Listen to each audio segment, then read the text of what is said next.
ஒரு புத்தகத்துல ஒரு நல்ல கட்டுரை நான் படிச்சேன். திலகவதி IPS அப்படின்னு தமிழ்நாட்டில் ஒரு நல்ல எழுத்தாளர், நிறைய நாவல் எழுதியிருக்கிறாங்க, சிறுகதை எழுதியிருக்கிறாங்க. ஒரு புகழ்பெற்ற பெண்மணி. அவங்க காவல்துறையில ஒரு உயர்ந்த பதவியில் இருக்கிறாங்க, திலகவதி IPS. அவங்க ஒரு புத்தகத்துல ஒரு நல்ல கட்டுரை என்ன எழுதியிருக்கிறாங்க, எப்படி நாம இன்னொருவரோட அன்பு பாராட்டணும், இன்னொருவரோடு நம்முடைய அந்த நட்பு உறவு இவைகளை எப்படி கொண்டு செலுத்தணும் அப்படிங்கறத பத்தி ஒரு சின்ன கோணம், கொஞ்சம் வித்தியாசமான ஒரு கோணம். ஒரு கதை, அவங்க அந்த கதையை முதல்ல சொல்றாங்க. அந்த கதையை நான் உங்களுக்கு அப்படியே சொல்றேன். அப்படியே சொல்ல முடியாது, கொஞ்சம் முன்ன பின்ன சொல்றேன். வெளிநாடுகள்ல வாழ்கிறவர்களுக்கு ஒண்ணு நல்லா தெரியும், இந்த ஷூ போடாம வெளியில போகவே முடியாது. இப்ப இந்தியா, இலங்கை, பாகிஸ்தான் இந்த மாதிரி நாடுகள்ல எல்லாம் பார்த்தோம்னா காலில் செருப்போடையே பல பகுதிகளுக்கு பயணம் பண்ணுவோம். மலேசியா உட்பட, சிங்கப்பூர் உட்பட ஷூ வேணுங்கிற கட்டாயமே கிடையாது.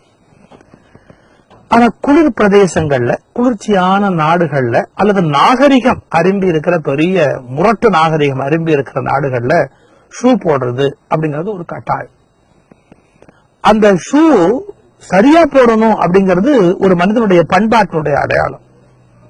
மிலிட்டரியில எப்படி ட்ரைனிங் கொடுப்பாங்கன்னு நான் ஒரு மிலிட்டரி ஆபீசர்கிட்ட பேசிட்டு இருக்கும்போது சொன்னாரு, ஒரு 20 ட்ரெஸ் கொடுப்பாங்களாம். 20 ட்ரெஸ், அதாவது பார்ட்டிக்கு போற மாதிரி, போருக்கு போற மாதிரி, வீட்டுல ரிலாக்ஸ்டா இருக்கிற மாதிரி, இந்த மாதிரி விதவிதமான ஆடைகள், ஒரு ஃபங்க்ஷன்ல போய் கலந்துக்கிற மாதிரி, இப்படி எல்லாம் பிரார்த்தனைக்கு போற மாதிரி, அது அளவுக்கு ஒரு ஆடை இருக்கு. இந்த மாதிரி ட்ரெஸ் செட்டை கையில கொடுத்துட்டு ஒரு போட்டி வைப்பாங்களாம். எப்படின்னா 5 நிமிஷம் தான் டைம், இதுக்கப்புறம் அந்த பிரேயர் ட்ரெஸ்ல வா அப்படின்பாங்களாம். போயிட்டு திரும்பி வரதுக்கு 5 நிமிஷம் தான் ஆகணும். ரூமுக்குள்ள போகணும், மாத்திட்டு வரணும். ஆனா வரும்போது எல்லாம் கரெக்டா இருக்கணும். இப்ப நீங்க வீட்டுக்கு யூஸ் பண்ற செப்பல் வேற, டியூட்டிக்கு வரும்போது போடுற ஷூ வேற, திடீர்னு வீட்டுல இருக்கிற மாதிரி ட்ரெஸ் பண்ணிட்டு வா அப்படின்பாங்களாம். அந்த 5 நிமிஷத்துக்குள்ள எல்லாம் கரெக்டா இருக்கணும். ஷூவை கழட்டிட்டு அந்த செப்பல் போட்டு வரணும்.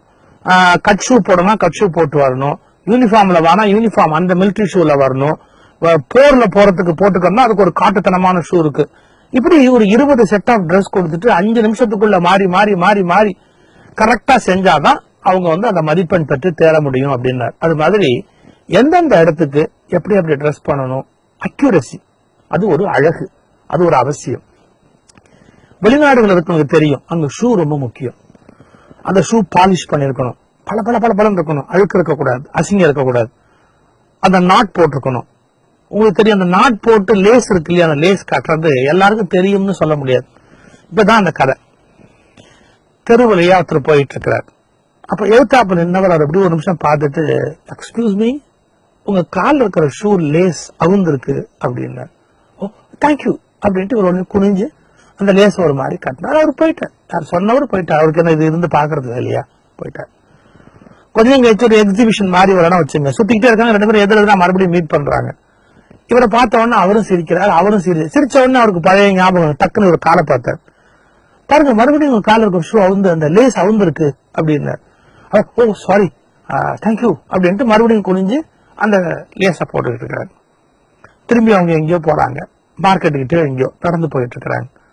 ஒருத்தர் காலையில இருந்து பார்த்துட்டதுனால மறுபடியும் ஞாபகம் வந்த உடனே ஒருத்தர் பார்த்து விஷ் பண்ண உடனே இந்த கரெக்ஷன் சொன்னார் பாருங்க, அவரால் சும்மா இருக்க முடியல. மறுபடியும் ஒரு கால் ஷூவை பார்த்தார். ஏன்னா நான் 2 தடவை ஏற்கனவே தப்பா போட்டிருக்கான், அந்த லேஸ் முடிச்சு.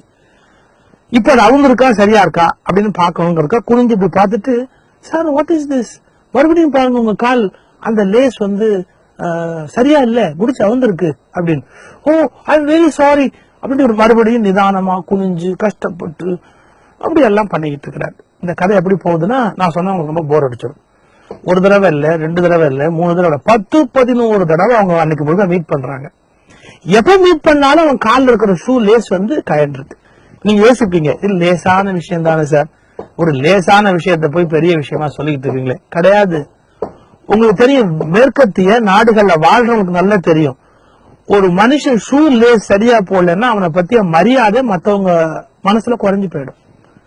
நல்ல ட்ரெஸ் பண்ற மாதிரி, நல்ல ஷூ போடுற மாதிரி, அந்த லேஸ் முடிச்சிருக்கு இல்லையா, அது கரெக்டா போடுறது அப்படிங்கறது மிலிட்டரியில மேல் நாடுகளுடைய வாழ்க்கை முறையில ஒரு முக்கியமான அங்கம் கரெக்டா டை கட்டணும். இந்த டை கட்ட டை நாட் போடுறது, தாறுமாற டை நாட் போட்டு போக முடியுமா கேள்வி பண்ணுவாங்க.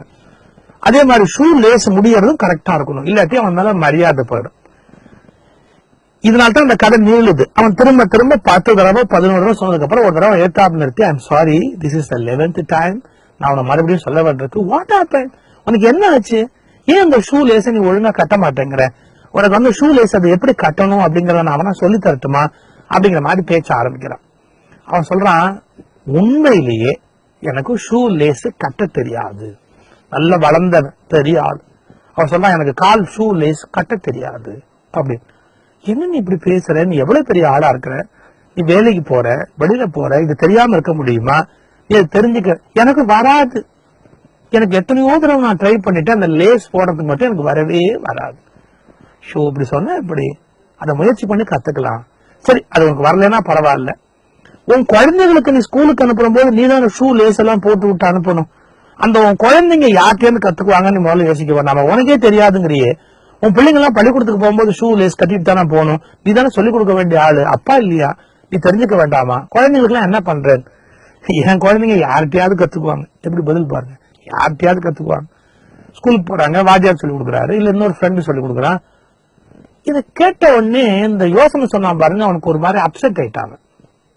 என்னடா அது, ஒரு ஷூ லேஸ் இவனுக்கு கட்ட தெரியல, அதை கத்துக்கிறதுனால பதில் சொல்ல மாட்டேங்கிறான், எனக்கு தெரியாதுன்னு மட்டும் சொல்லி முடிச்சுட்டான். பிள்ளைக்கு ஒரு அப்பன் சொல்லி தரணும், அதை சொன்னா கூட என் பிள்ளை யார்கிட்டயோ கத்துக்குவான். பள்ளிக்கூடத்துக்கு போறாங்க, யாராவது சொல்லிக் கொடுப்பாங்க, வாத்தியார் சொல்லிக் கொடுப்பாரு, பக்கத்து பையன் சொல்லிக் கொடுப்பான், எவனோ சொல்லிக் கொடுப்பான் அப்படின்னு உடனே கடுப்பாயிட்டான். யாரு யோசனை சொன்னவன் கடுப்பாயிட்டான். நான் இப்ப ஒரு விஷயம் சொல்றேன், கோச்சுக்காத. இந்த உலகத்துல எல்லாருமே செத்து போயிட்டாங்க, நீயும் உன் பிள்ளையும் மட்டுமே இருக்கிறீங்க. எப்படி டீச் பண்றான் பாரு, யாருமே இல்ல, யாருமே இல்லாத போது நீயும் உன் பிள்ளையும் மட்டுமே இருக்கிறீங்க.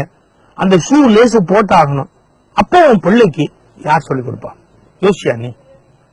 இது வந்து மோட்டிவேட் பண்றதுக்கான அந்த உச்ச நிலை. எவனுமே இல்ல, அப்ப நீ என்ன பண்ணுவ?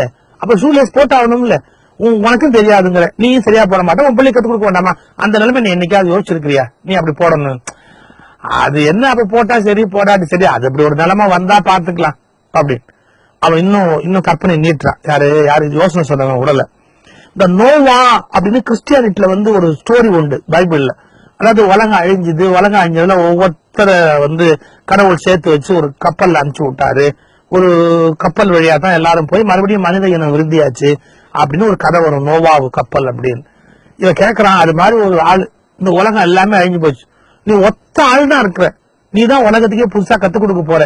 அப்ப உங்ககிட்ட அந்த லேசு போடுற மெத்தட் தெரிஞ்சாதான் ஜனங்கள்லாம் வந்து மறுபடியும் கத்துக்க முடியும். இல்லாட்டி கத்துக்கிறதுக்கு பல நூற்றாண்டு ஆயிடுமே. நீ அதை ஞாபகம் வச்சிருந்து அடுத்த ஜெனரேஷன் தனியா ஒரு ஆளா போனா சொல்லித்தர வேண்டாமா? அப்ப நீ என்ன பண்ணுவேன்? அவன் திருப்பி கேட்டான் பாருங்க, ஒரு அருமையான கேள்வி. எல்லாமே உலகம் அழிஞ்சு போய் நான் ஒரே ஒரு ஆளா இருக்கணும்னா கடவுள் என்ன அப்படி தேர்ந்தெடுக்கணும்? ஒரு கடவுள் தேர்ந்தெடுக்கும் போது ஒரு லேசு கூட போட தெரியாது என்னையும் கடவுள் தேர்ந்தெடுக்கணும். அவர் எவனையா தேர்ந்தெடுத்து போறாரு, அப்படியே என்ன விட்டுட்டு போகணும்? ஒரு லேஸ் கூட ஒழுங்கா போட தெரியாத ஆள அவரையே தேர்ந்தெடுக்கணும். இதுக்கப்புறம் இவன் பேச முடியுமா? உடனே கடைசியா அவனு சொன்னா, சரி இப்ப ஒரு உண்மைக்கு ஒரு முடிவுக்கு வருவோம். என்ன? அப்ப நீ யாருக்கு வேணாலும் கத்துக்க போற இல்லையா? ஆமா. இந்த உலகத்துல நீ யாரையோ சார்ந்துதான் இருக்க போற. ஆமா, நீ ஒரு உண்மையை கண்டுபிடிச்சிட்ட. இந்த உலகமே ஒருத்தர் சார்ந்தது. அதாவது கப்பல் செய்ய தெரியாதவன் கப்பல் செய்ய தெரிஞ்சவன சார்ந்திருக்கணும், சமைக்க தெரியாதவன் சமையல் தெரிஞ்சவன் சார்ந்திருக்கணும், விவசாயியை சார்ந்தாதான் பயிர் வரும், துணி நெய்யறவனை சார்ந்தாதான் துணி வரும். பெரிய பிலாசபிக்கு போயிட்டாங்க. என்ன? யாருமே இன்னொருத்தரை சார்ந்துதான் இருக்கிறோம். அந்த இன்னொருத்தரை சார்ந்து இருக்கிற நாம் கொஞ்சம் இன்னொருத்தரை சகிச்சுக்கணும் மனுஷ வாழ்க்கையில். இந்த கதை சின்ன கதை, எவ்வளவு பெரிய பிலாசபிக்கு போறான் பாருங்க. நீங்க சில பேர் எதுக்குறீங்க, சில பேர் சகிச்சுக்க முடியலங்கிறீங்க, சில பேர் மேல கோவப்படுறீங்க. இனிமே சொல்லாதீங்க. இந்த உலகத்துல நம்மளால எத்தனையோ விஷயம் முடியாது, எத்தனையோ விஷயம் முடியாததால நம்ம பல பேரை சார்ந்திருக்கிறோம். நீங்க டிவி பாக்குறீங்களே, டிவியை நீங்களா உண்டு பண்ணீங்க? டிவி பாத்துக்கிட்டு இருக்கிற அந்த டிவியை நீங்களா ஏதாவது தொலைக்காட்சி வழியா அனுப்பிச்சு வச்சீங்க? இல்லையே, சௌகரியமா உட்காந்து பாத்துக்கிட்டு இருக்கிறீங்க. இதெல்லாம் யாரோ உண்டாக்குனதை என்ஜாய் பண்ணிக்கிட்டு இருக்கிறோம் நாம இந்த உலகத்துல. எத்தனை பேருக்கு நம்ம நன்றி சொல்லணும், எவ்வளவு பேருடைய உழைப்புல வாழறோம்.